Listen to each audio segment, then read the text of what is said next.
آج بحمداللہ یہ المکتبۃ المدینہ اس کی کاوشیں نظر آئی ہیں۔ وقتاً فوقتاً جو کتابیں چھپتی تھیں مجھے بھی تحفتاً ارسال کی جاتی رہی۔ ماشاءاللہ بڑا پیارا کام ہے۔ جو ضروری مسائل ہیں ان پر کام ہر انداز میں ہو رہا ہے۔ میں تو بس ایک جملہ کہا کرتا ہوں، اہل سنت میں جماعتیں بڑی بنی ہیں، لیکن اگر کسی جماعت سے مجموعی حیثیت سے اگر ٹھنڈی ہوا آئی ہے تو وہ دعوت اسلامی ہے۔ غلطیاں کوتاہیاں ہر کسی میں ہوتی ہیں، یہ نہیں کہ کسی فرد کی کوتاہی کو دیکھ کر بندہ پوری جماعت کو متون کرنا شروع کر دے۔ مجموعی طور پر حضرت امیر اہل سنت کی قیادت میں جو قافلہ چلا ہے، اللہ ہمیں اس کا ممد و معاون بننے کی توفیق عطا فرمائے۔ وہ بھی بڑا پیار کرتے ہیں مجھ سے اور ہم بھی ان سے بڑی عقیدت رکھتے ہیں۔ میں نے کہا اس کو بیان کیے دیتا ہوں۔ وہ جو حضرت کا وہ چھوٹا سا رکا تھا جو میرے نام تھا، میں نے اس کو فریم کرا کے اپنے دفتر میں رکھا ہوا ہے،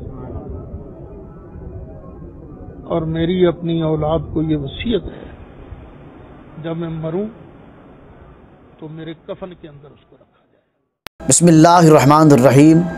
محقق عصر، مناظر اسلام، شیخ القرآن و شیخ الحدیث حضرت علامہ سعید احمد اسعد رحمۃ اللہ تعالی علیہ، آپ جامعہ امینیہ رضویہ فیصل آباد کے محتمم تھے۔ 11 جنوری کو آپ کا انتقال ہو گیا۔ انا للہ و انا الیہ راجعون۔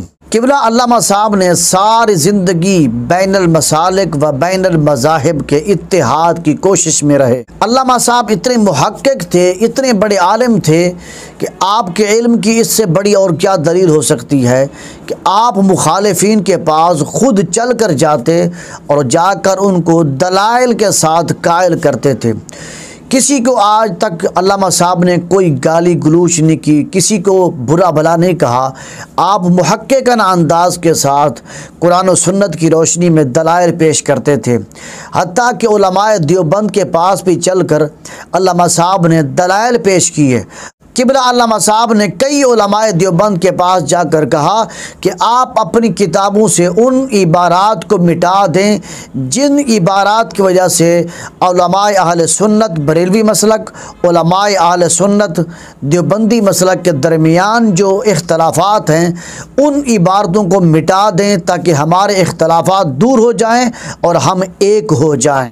قبلہ علامہ صاحب کی یہ کوشش جو آپ نے زندگی بھر کی ہے کہ تمام مسالک، تمام مذاہب کے درمیان اتحاد ہو جائے، لیکن اتحاد تو نہ ہو سکا۔ اسی کوشش میں علامہ صاحب 11 جنوری کو اللہ کو پیارے ہو گئے۔ انا للہ و انا الیہ راجعون۔ اللہ جل مجدہ حضرت کے درجات بلند فرمائے اور حضرت کے تمام پسماندگان کو، آپ کے تلامذہ کو، آپ کے معتقدین کو صبر جمیل عطا فرمائے۔